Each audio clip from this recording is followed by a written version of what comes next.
Kathy Lean here. Buckle up your seatbelts. It's going to be a very busy week in the financial markets. The main focus are three central bank rate decisions: the Federal Reserve, the European Central Bank, and the Bank of Japan. But we also have a number of PMI reports from all corners of the world: Eurozone, UK, Australia, Japan, and even the US. PMI reports are very important because they give us the first look at how the manufacturing and service sectors of those countries are doing, and whether the strength or weakness from the month prior in June carried over to July. So it's very, very insightful in the sense that it gives us information on what the economy can carry on its strength and whether central banks can maintain their hawkishness or will have to be less hawkish. And that's really the key with all three central banks this week. The Federal Reserve is widely expected to raise interest rates. In fact, the market's pricing in a 99% chance of a rate hike this week. It's a done deal. But for the rest of the year, there's only a 25% chance of another move. So pretty much the market has no idea, or they don't think that another hike is going to happen. But the Federal Reserve has not been telling us that they are done, that this rate hike will be their last rate hike. So there is a misalignment between what the market thinks and what Fed Fund futures are showing, as well as what the Federal Reserve is telegraphing.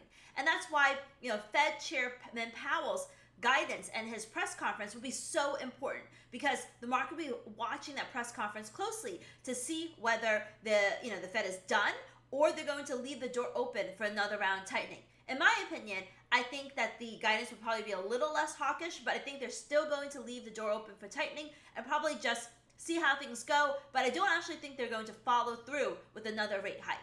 I think that, as long as the Federal Reserve isn't uber hawkish and Powell doesn't say straight out that another rate hike is needed in Q4, the dollar, which had performed very well in the lead up to this rate hike, could actually see some profit taking. But the guidance is really key because, if he remains uber hawkish, that's going to be positive for dollar yen and take dollar yen back towards its prior highs. If there's even a tinge of dovishness, we will see profit taking. The Bank of Japan rate decision is also very important. The BOJ decision is a very close call. The market thinks that the BOJ, for the most part, is going to leave its yield curve control unchanged. That's part of the reason why the yen sold off so much last week, because there were a lot of reports that the central bank could leave the yield curve control unchanged. But the inflation rate in Japan, for the first time in 8 years, was faster than the U.S. And we know that inflation has long been their problem. It doesn't seem so much. Consumer spending also rose for the 15th straight month.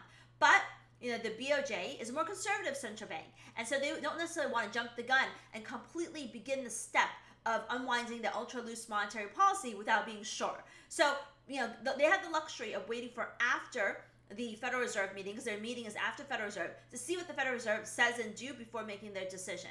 Now, the BOJ in the past has been prone to surprises, meaning that they love to have the market, positions one way, come out, surprise them, and then squeeze out all the longs or shorts. But this is a new BOJ governor, so it's very hard to tell whether he has the same sort of principle. Because last time when they met, he basically said that there's economic and financial market uncertainty, so we need to be more conservative and nimble about raising interest rates. And so maybe he doesn't want us to put his credibility in doubt and move at the next meeting by raising interest rates. So there's a lot at stake. There's a lot of color that we'll get from the BOJ governor through their action or inaction this month. So of all the three rate decisions, this is probably the most market moving or potentially market moving.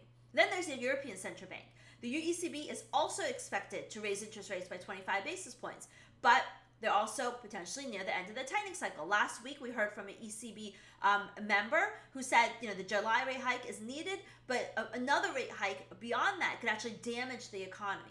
So investors will be watching to see whether this sentiment is shared by Christine Lagarde and the rest of the central bank, and whether that's going to be a takeaway message. I don't think so. I think the ECB, obviously, their mandate is to fight inflation. They've been much more vigilant and focused on that than some of the other central banks. So I don't think they're really ready to give up quite yet. And from the language we've heard from her, I don't think that she thinks that at the end of rate hikes. So she's hawkish, and the Federal Reserve is a little bit more wishy-washy. That could be very positive for the euro dollar. But of course, if she tones down her hawkishness, that will take the steam, lead to a bit of euro dollar decline and take some steam out of any euro move. So we've got three central bank rate decisions. It's going to be a very big week. very market moving. There'll be many different ways to trade it. I'll be talking more about it as the week progresses.